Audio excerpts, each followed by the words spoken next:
Bartleby the Scrivener by Herman Melville. Herman Melville, American novelist, short story writer, poet, American Renaissance period and the important writersல இவரும் ஒருத்தர். இவருடைய ஒர்க்ஸில் வந்து நிறைய allusions இருக்கும், தென் சென்டென்சஸ்லாம் புரிஞ்சுக்க ரொம்ப காம்ப்ளிகேட்டடாக இருக்கும். ஓகேவா, சில ஃபேமஸான ஒர்க்ஸ் பார்த்தோம் அப்படின்னா மோபி டிக் இவருடைய 1815 புரிஷன ஒரு எபிக் நாவல், பில்லி பட் செய்லர் இவருடைய ஃபேமஸ் நாவலா. நமக்கு ப்ரிஸ்கிரைப் பண்ணியிருக்க Bartleby the Scrivenerங்கிற இந்த ஷார்ட் ஸ்டோரி வந்து புட்னம்ஸ் மேகசினில் 1853 2 இஷ்யூவாக பப்ளிஷ் ஆகிருக்கு. தென் அதுக்கப்புறம் 1856 இவருடைய ஷார்ட் ஸ்டோரி கலெக்ஷனில் இந்த ஷார்ட் ஸ்டோரி ஆட் ஆகிருக்கு. இப்போ ஸ்க்ரிவனர் அப்படின்னா யாருன்னு பார்த்தோம் அப்படின்னா ப்ரொஃபஷனல் ரைட்டர், ஸ்க்ரைபுன்னு சொல்லலாம். பைசாக்காக எழுதுவாங்க இல்லையா, ஒருத்தர் சொல்கிறத அப்படியே காப்பி பண்ணுறது, அதான் அந்த ஸ்க்ரிவனருடைய வேலை. இப்போ இந்த ஸ்டோரியில் வந்து ஒரு அன்னேம் நரேட்டர், பெயர் கொடுக்கப்படாத நரேட்டர், ஒரு லாயர், அவர் வந்து ஒரு ஸ்க்ரிவனர் பற்றின ஸ்டோரி நம்ம சொல்கிறாரு. அந்த டைட்டிலே கொடுத்துருக்கிற Bartleby அப்படிங்கிற ஒரு பர்சன், அவர் ஒரு ஸ்க்ரிவனர். ஸோ அவரை பற்றின ஒரு வித்தியாசமான ஸ்டோரியை தான் நமக்கு இப்போ நரேட் பண்ண போகிறாரு அந்த அன்னேம் நரேட்டர். இந்த ஸ்டோரிக்கு வந்து ஒரு சப்டைட்டிலும் உண்டு, A Story of Wall Street. Bartleby the Scrivener, A Story of Wall Street சொல்லிட்டு ஒரு சப்டைட்டிலும் உண்டு. எதுக்கே ஸ்டோரி ஆஃப் வால் ஸ்ட்ரீட்னு கொடுத்துருக்காங்க அப்படின்னா, வால் ஸ்ட்ரீட்டுங்கிற இடத்துல அந்த கதை நடக்குது. ஓகேவா, நமக்கு ஸ்டோரி நரேட் பண்ண அந்த நரேட்டர், அந்த லாயருடைய ஆஃபீஸ் வந்து வால் ஸ்ட்ரீட்டுங்கிற இடத்துல தான் இருக்குது. ஓகே, இப்போ இந்த ஸ்டோரியை சம்மரி பார்த்துடலாம். 1800s இந்த ஸ்டோரி நடக்குது. ஒரு அன்னேம் நரேட்டர், லாயர் வந்து நமக்கு இந்த ஸ்டோரியை சொல்கிறாரு. அதாவது எனக்கு நிறைய ஸ்க்ரிவனர்ஸ் தெரியும், பட் ஒரு ஆடஸ்டான ஒரு பர்சன், ஆடஸ்டான ஒரு ஸ்க்ரிவனரை பற்றி நான் இப்போ உங்களுக்கு ஒரு டேல் சொல்ல போகிறேன்னு சொல்லிட்டு அவருக்கு தெரிஞ்ச அந்த ஆடஸ்டான அந்த ஸ்க்ரிவனர் Bartlebyயை பற்றின ஸ்டோரியை இப்போ நமக்கு ஷேர் பண்ணுறாரு. ஓகேவா, இந்த லாயருடைய ஆஃபீஸில் வந்து 2 ஸ்க்ரிவனர் எம்ப்ளாயீஸ் ஆல்ரெடி இருக்காங்க. ஒருத்தர் டர்க்கி, இன்னொருத்தர் நிப்பர்ஸ். ஓகேவா, டர்க்கி அப்படின்னா நல்லா ஒரு குடிக்கிற பர்சன், மதியம் சாப்பிட்ற டைமில் குடிப்பார், குடித்த பிறகு அவர் ஒர்க்கே பண்ண மாட்டார். இதே நிப்பர்ஸ் பார்த்தோம் அப்படின்னா அவர் வந்து மதியம் வரைக்கும் நல்லா ஒர்க் பண்ணுவார், மதியத்துக்கு மேலே ஒர்க் பண்ண மாட்டார், அவர் கொஞ்சம் ஹெல்த் இஷ்யூஸ். ஸோ இப்படி 2 பேரும், ஒருத்தர் காலையில் ஒர்க் பண்ணால் ஒருத்தர் மதியம் தான் ஒர்க் பண்ணுறாங்க. அப்படி பார்ட் டைமாக ஒர்க் பண்ணுற மாதிரியே அந்த ஆஃபீஸ்க்குள்ளே ஒர்க் பண்ணிகிட்ருக்காங்க. பட் இந்த டைம்லேயே இந்த லாயரோட ஆஃபீஸ்க்கு வந்து நிறைய பேர் வர ஆரம்பிச்சிடுறாங்க. ஓகேவா, நிறைய பேர் வந்து கேஸ் எடுத்துக்கோங்கன்னு சொல்லி வந்துட்டுருக்காங்க, நிறைய பெரிய பெரிய பணக்காரங்களாம் வராங்க. அப்படி இருக்கும்போது இவருக்கு வந்து நிறைய வேலைகள், எழுத வேண்டிய வேலைகள்லாம் நிறைய இருக்குது, நிறைய டாக்குமெண்ட்ஸ் எழுத வேண்டியது இருக்குது. இப்படி இருக்குது, இன்னொரு ஸ்க்ரிவனர் எம்ப்ளாயும் சேர்த்துக்கிட்டா நல்லா இருக்குமேன்னு சொல்லிட்டு தான் ஒரு ஆடை போஸ்ட் பண்ணுறாரு நியூஸ் பேப்பரில். இன்னொரு ஸ்க்ரிவனர் எம்ப்ளாயி எனக்கு வேணும் அப்படின்னு சொல்லிட்டு. இந்த ஆஃபீஸ்லேயே இன்னொருத்தனும் இருக்கான், வந்து ஒரு ஆஃபீஸ் பாய். அவனுடைய நிக் நேம் வந்து ஜிஞ்சர் நட், ரியல் நேம் இதில் கொடுக்கல. ஒரு 12 வயசு பையன். அவங்க அப்பா வந்து அவனை லாயர் ஆக்கணும்னு சொல்லிட்டு இங்கே கொண்டு வந்து விட்டுருக்காரு. இப்போ ஒரு ஆட் போஸ்ட் பண்ணதை பார்த்துட்டு அந்த இன்டர்வியூக்கு வந்து Bartlebyங்கிற ஒரு பர்சன் வரான். ஓகேவா, அவன் ஒரு ஸ்க்ரிவனர், அவன் வரான். அவன் வந்து இன்டர்வியூ அட்டன் பண்ணுறான். அப்போ இவருக்கு வந்து ரொம்ப பிடிச்சி போகுது Bartlebyயை. ஓகேவா, அவனை பிடிச்சி போகுது உடனே. ஏன்னா ரொம்ப பொலைட்டாக இருக்கான். இந்த 2 பேர், இந்த டர்க்கி மாதிரி நிப்பர்ஸ் மாதிரி எல்லாமே ரொம்ப பொலைட்டாக இருக்கான். ஸோ ஒர்க்கை ஒழுங்காக பண்ணும் அப்படின்னு சொல்லிட்டு ஒரு நம்பிக்கையில் எடுத்துடுறாரு. அவனுமே ரொம்ப எக்ஸலண்ட்டாக ஒர்க் பண்ணுறான். சொல்கிறது அமைதியாக எழுதுகிறான், அழகாக காப்பி பண்ணி எழுதுகிறான். அவன் எந்த ஒரு பிரச்சனையுமே இல்லை, அமைதியாக ஒர்க் பண்ணுறான். இவருக்கு ரொம்ப நிம்மதியாக இருக்குது. சரி, இப்போ நல்ல ஒரு எம்ப்ளாயி கிடச்சிட்டான், இவங்கள மாதிரி பார்ட் டைம் அப்படின்னு ஒர்க் பண்ணிட்டு கிடக்காம ஃபுல்லாக ஒர்க் பண்ணுறான் அப்படின்னு சொல்லிட்டு இவருக்கு ரொம்ப ஹாப்பியாக இருக்குது. நல்லா தான் போயிட்டு இருக்குது. பட் உன்னோட பிஹேவியர் வந்து கொஞ்சம் ஸ்ட்ரேஞ்சாகவே இருக்குது. டர்க்கி மாதிரி இல்லாமல், நிப்பர்ஸ் மாதிரி இல்லாமல், அவங்களாம் ரொம்ப பேசிட்டே இருப்பாங்க. பட் இவன் வந்து ரொம்ப பேசவும் மாட்டேன்றான், ரொம்ப தனிமையிலே இருக்க விரும்புகிறான். பட் ஒர்க்கை அவன் மட்டும் நல்லா பார்த்துட்ருக்கான். அந்த வகையில் சரி நல்லா பையன்னு சொல்லி வச்சுட்ருக்காரு. அப்படி இருக்கும்போது ஒரு நாள் வந்து ஒரு டாக்குமெண்ட்டை ப்ரூஃப் ரீட் பண்ணணும் வான்னு சொல்லிட்டு இந்த லாயர் கூப்பிட்றாரு அவனை. ப்ரூஃப் ரீட் பண்ணணும்ப்பா, கொஞ்சம் மிஸ்டேக்ஸ் இருக்கான்னு செக் பண்ணணும், செக் பண்ணி தான் வைக்கணும், இந்த டாக்குமெண்ட்டை கண்டிப்பாக நம்ம எக்ஸாமின் பண்ணணும், கொஞ்சம் நீ என்ன பண்ணு, ரீட் பண்ணு, இதை வாசி அப்படின்னு சொல்லி சொல்கிறாரு. சொன்ன உடனே ஐயோ முடியாதுன்னு சொல்லிட்டு I would prefer not to, என்னால் அதை செய்ய முடியாது அப்படின்னு சொல்லிட்டு சொல்கிறான். அப்போ இவர் காதில் தப்பாக விழுந்துட்டு நினச்சிட்டு அவன்கிட்ட திரும்ப கேட்குறாரு, என்னப்பா சொன்ன அப்படின்னு கேட்கும்போது என்னால் செய்ய முடியும் அப்படின்னு அவன் ஸ்ட்ராங்காகவே சொல்கிறான். அப்போது அவர் புரிய வைக்கிறாரு, இல்லைப்பா இது ஒன்றும் தப்பான வேலை இல்லை, உனக்கு எழுதுறது மட்டும் உன்னுடைய வேலை இல்லை, நீ வந்து ஒரு லாயர் ஆஃபீஸில் இருக்க. இப்போ ஸ்க்ரிவனர்ஸோட வேலை இதுவும் தான், ஜஸ்ட்டு ரீட் பண்ணுவோம், வா ரீட் பண்ணி மிஸ்டேக்ஸ் இருக்கான்னு செக் பண்ணுவேன், ஏன்னா அது முக்கியமான டாக்குமெண்ட் சொல்லி அவர் சொல்கிறாரு. பட் இல்லை, ஐ வுட் ப்ரிஃபர் நாட்னு சொல்லிட்டு அதே விஷயத்தை அவன் திரும்ப சொல்ல, ஏன்னா முடியாதுன்னு சொல்லி ரெஃப்யூஸ் பண்ணிகிட்டே இருக்கான். லாயர் கொஞ்சம் கோவம் வருது, பட் இருந்தாலும் மற்ற வேலையை கொஞ்சம் ஒழுங்காக பண்ணுறான், எழுதுறதெல்லாம் அவன் பாட்டுக்கு செய்கிறான்னு சொல்லிட்டு கொஞ்சம் விடுறாரு. இருந்தாலும் கொஞ்சம் ஒரு கோவம் இருக்க தான் செய்யுது. இப்போ இப்படி முடியாதுன்னு சொன்னதுலேருந்து அவன் பண்ணுற விஷயங்கள்லாம் ரொம்ப ஆடாக இருக்குது. அங்கே பண்ணுறதெல்லாம் ரொம்ப ஸ்ட்ரேஞ்சாக பிஹேவ் பண்ணுறான். ஆல்ரெடி கொஞ்சம் ஸ்ட்ரேஞ்சாக பிஹேவ் பண்ணுறது தான், இப்போ கொஞ்சம் வித்தியாசமான அவன் ஆக்ஷன்ஸ்லாம் மாறுதெல்லாம் அவர் நோட்டீஸ் பண்ணிட்டே இருக்கிறாரு. தென் நிறைய விஷயங்கள் செய்ய மாட்டேன்னு சொல்லிட்டு முடியாது அப்படின்னு சொல்லிட்டே இருக்கிறான். முன்னே செய்கிற மாதிரி கூட இப்போ வேலை செய்ய மாட்டேங்கிறான்னு சொல்லிட்டு இவன் எப்படியாவது இங்கே விட்டு வேலையோட தூக்கிணுங்கிற எண்ணத்தில் இருக்கிறாரு. பட் இருந்தாலும் அவருக்கு நிறைய வேலைகள், பிஸியாக நிறைய ஒர்க்ஸ் இருக்குது. ஸோ அதனால் இவன் மேலே அவர் கொஞ்சம் ஃபோக்கஸ் பண்ணல, அவருக்கு வேறு முக்கியமான வேலைகள் இருக்குது. அப்படி இருக்கும்போது ஒரு சண்டே அன்னைக்கு இவர் சர்ச்சுக்கு போயிட்டுருக்கிறாரு. ஆஃபீஸில் இல்லை, வீட்டிலேருந்து சர்ச்சுக்கு போயிட்டுருக்காரு. ஆஃபீஸ் தாண்டி போகிறாரு. இப்போ ஆஃபீஸ் கிட்டே போகும்போது பார்த்தா Bartleby அந்த ஆஃபீஸில் தான் இருக்கான். பாட்டில் பியை பற்றி லாயருக்கு பேச எதுவுமே தெரியாது, ஃபேமிலி பற்றி எதுவுமே தெரியாது. ஸோ சண்டேங்க தான் ஒரு ஷாக்.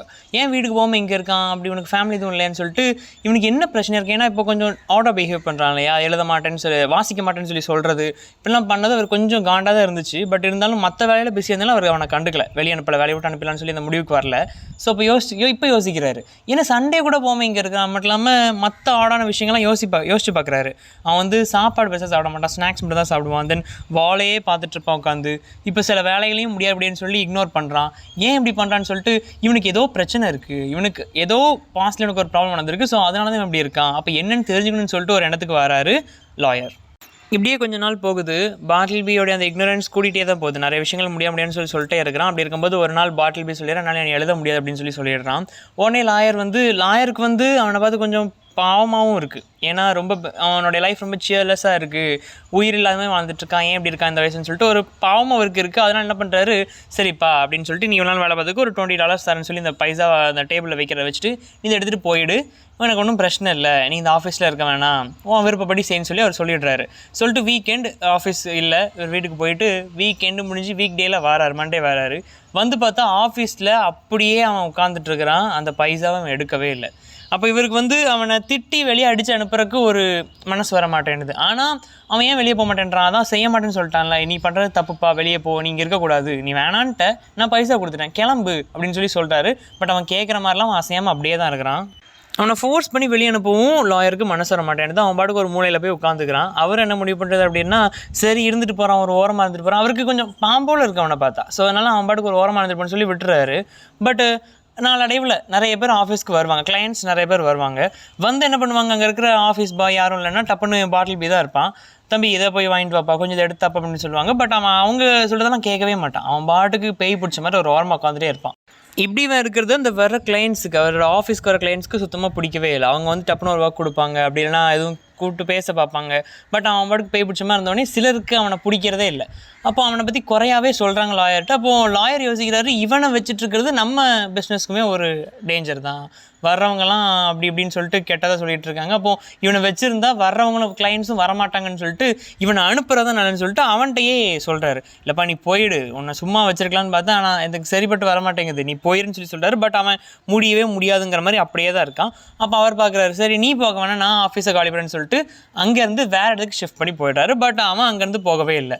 அவர் என்ன நினச்சி போகிறார் அப்படின்னா, இனிமேல் அவனும் அந்த லேண்ட் ஓனரும் பார்த்துக்கட்டும், அந்த இடத்துடைய ஹவுஸ் ஓனரும் பார்த்துக்கட்டும், நமக்கும் அந்த வீட்டுக்கு பிரச்சனை, நான் காலி பண்ணி வந்துட்டேன்னு சொல்லிட்டு அவர் அங்கேருந்து காலி பண்ணி வேறு இடத்துக்கு போயிடுறாரு. இவர் வேறு ஆஃபீஸே போனாலும் பாட்டில் பி அங்கே தான் இருக்கான். அவருமே வார்ன் பண்ணுறாரு, இங்கே இருக்காதப்பா, போயிடு, நான் வேறு இடத்துக்கு போயிட்டேன், நீ இங்கே இருக்கிறது தப்பு, பிற அவங்க வீட்டு ஓனர் ஒன்றை தான் சத்தப்படுவாங்க அப்படின்னு சொல்லி கேட்டாலும் அவன் கேட்குற மாதிரி இல்லை, அவன் அங்கேயே தான் இருக்கிறான். தென் இவருமே வேறு ஆஃபீஸ் போயிட்டு அப்பப்போ வந்து பார்க்கவும் செய்கிறார், ஒரு கருணையில் வந்து பார்க்குறாரு.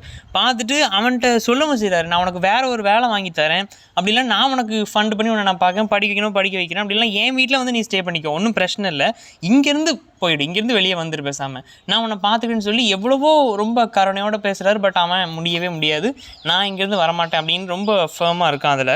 ஸோ லாயர் பார்க்குறாரு, இதுக்கு மேலே நம்மளால் ஃபோர்ஸ் பண்ண முடியாதுன்னு சொல்லிட்டு அவர் பாட்டுக்கு அவர் இடத்துக்கு போய்ட்றாரு. வேறு ஆஃபீஸ்க்கு புது ஆஃபீஸ் போனார் இல்லையா, அங்கே போயிடுறாரு.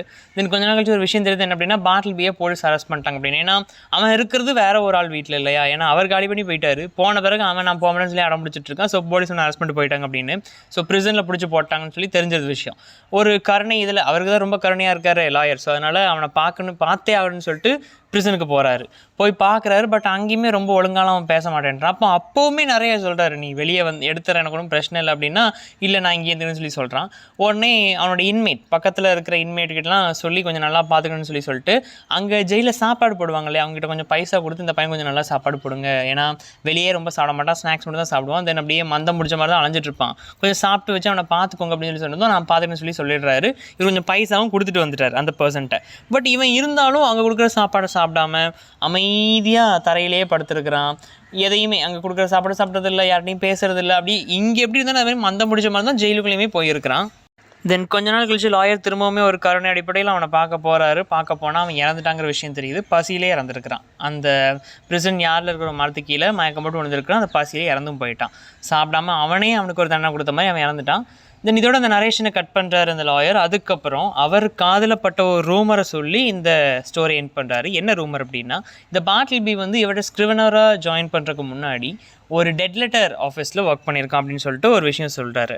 டெட் லெட்டர்ஸ் ஆஃபீஸ் அப்படின்னா வந்துட்டு இப்போ ஒரு பர்சனுக்கு ஒரு லெட்டர், நான் ஒரு லெட்டர் போடுறேன், அந்த பர்சன் வந்து அங்கே இல்லை, அந்த அட்ரஸில் இல்லை, நான் லெட்டர் போட்ட பர்சன் வந்து இறந்துட்டாங்க, ரிசீவ் பண்ணுறதுக்கு முன்னாடி இறந்துட்டாங்க அப்படின்னா இப்படி லெட்டர்ஸில் வந்து டெலிவர் பண்ண முடியாது இல்லையா? ஸோ இப்படிப்பட்ட லெட்டர்ஸில் அந்த டெட் லெட்டர் ஆஃபீஸில் கொண்டு வந்து கொடுத்துடுவாங்க.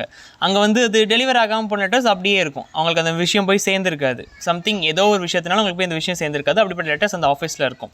அந்த இடத்துல தான் வேலை பார்த்துருக்கான் பார்ட்லபி. ஸோ அந்த லெட்டர்ஸ்லாம் இவனுக்கு என்ன வேலை அப்படின்னா, அந்த லெட்டர்ஸ்லாம் வாசித்து எரிக்கிறது தான் வேலை. அதெல்லாம் வாசிக்கும் போது இப்போ நிறைய விஷயங்கள் சொல்ல வந்திருப்பாங்க, அது சொல்ல முடியாமல் போயிருக்கும். இந்த மாதிரி லெட்டர்ஸ் தான் நிறையா வந்திருக்கும் டெட் லெட்டர் ஆஃபீஸ் அப்படிங்கிறப்பவே. அப்போது அதெல்லாம் வாசித்து அவனுக்கு அந்த ரீடிங் மேலேயே ஒரு வெறுப்பே வந்துருந்துருக்கு. ஓகேவா? இங்கே வந்து இந்த மறுபடியும் ப்ரூஃப் ரீட் பண்ண சொல்லும்போது தான் இவனுக்கு திரும்ப அந்த நினைப்புகள் வந்திருக்கு. அதாவது ரீட் பண்ணி முழுக்கவே இங்கே ரீட் பண்ணி எரிக்கிறது தான் அவனுடைய வேலை, அதை காலி பண்ண லெட்டர்ஸ்லாம். அப்படி ஒரு ஒர்க் பண்ணிவிட்டு திரும்ப போய் அங்கே அவர் மறுபடியும் ரீட் பண்ண சொன்னது இவனுக்கு அந்த பழைய மெமரிஸ்லாம் வந்து இவனுடைய நிம்மதியை கெடுத்திருக்கு. இவன் அங்கே என்னமா லெட்டர்ஸ் வாசித்தான், என்ன ஆச்சு, அதெல்லாம் கிளியராக கொடுக்கல. ஒரு டெட் லெட்டர் ஆஃபீஸில் அவன் ஒர்க் பண்ணியிருந்தான் அப்படிங்கிறது மட்டும் தெரிஞ்சிருக்கு. ஸோ மேபி அவனுக்கு அங்கே ஒரு டெரிபிள் எக்ஸ்பீரியன்ஸ் கிடச்சிருந்திருக்கு அந்த லெட்டர்ஸ் மூலமாக. அதனால தான் அவன் இப்படி பிஹேவ் பண்ணியிருக்கான் அப்படிங்கிற விஷயம் தெரிஞ்சிருக்கு. அதோட இந்த ஸ்டோரி எண்ட் ஆகுது. இந்த ஸ்டோரியோட தீம்ஸ்ன்னு பார்த்தோம் அப்படின்னா ஐசோலேஷன், டிஸ்கனெக்ஷன் அண்ட் கம்பேஷன்.